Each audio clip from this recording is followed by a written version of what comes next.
Joining us now is the Republican from Tennessee, Congressman Tim Burchett. Congressman, thanks for being here on the Hill. You see that poll? That's a majority of America, Congressman, that feels that Donald Trump should be prosecuted. That worry you?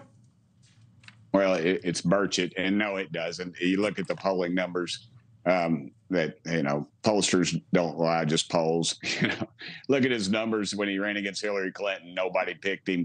You can go back and watch the YouTube videos of the talking heads crying all night. So every time they indict Trump, his numbers go up. That's what, maybe that won't happen to Tim Burchett. I don't think I'll ever be indicted, but I'm sure my numbers would drop.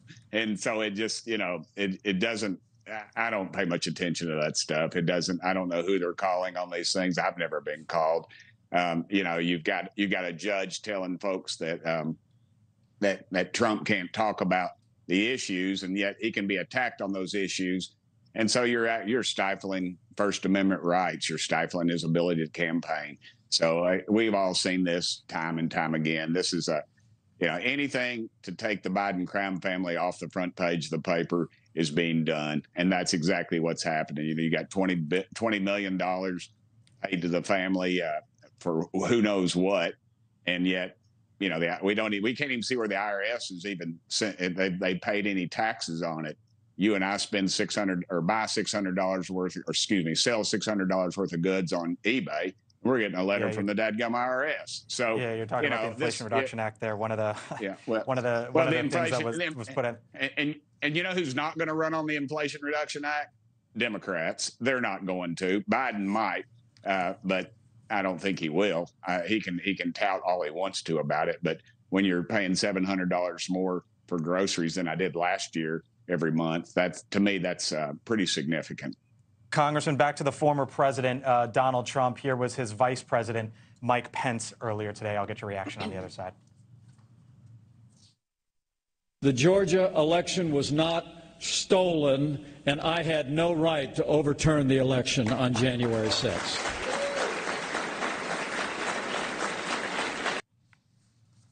The governor in Georgia, Brian Kemp, also recently said that the election was not stolen. Of course, Donald Trump takes the other position there. Who's right? Well, all I can talk about is Tennessee. Our Secretary of State does an excellent job, and nothing was stolen in Tennessee. The people who won, and the people who lost. So in Georgia, I don't know. They had irregularities all over the country, which they do every year. We've got a president. We need to move on. It's just like the folks who would sit around all day and tell me, Burchett, Obama wasn't born in America. And I'd say, well, dadgummit, nobody cares. We got a country to run. I don't really care about all that stuff. I'm on the ballot then too. Coming up. So the vice president's correct from his perspective. He is correct. I wonder, though, if this is going to be sort of a fissure in the Republican Party, because you got Donald Trump saying one thing, Mike Pence and others, you say, I want to move on. But at the end of the day, Donald Trump right now is the de facto leader of the Republican Party. And folks like yourself are going to have to answer for his comments, are you not? I don't know. I haven't had to as of yet. I don't really worry about all that stuff. It's just we got a country to run, and we need to start running it. If we focus on that, that might get us through a primary, but the general election's coming up. We better hit them with some real issues about where this economy is, where it was under Trump, where we are in the world's eyes view, $114 billion unchecked dollars to Ukraine. I mean, go down the list, the debacle in Afghanistan, just everything. Hey, Congressman, we have to go, but before we do, I want to ask you, because I know you're on the front lines of the UAP story. Are we anywhere closer to a select committee, and have any other whistleblowers come forward? Is there any update you can give us on that front, sir?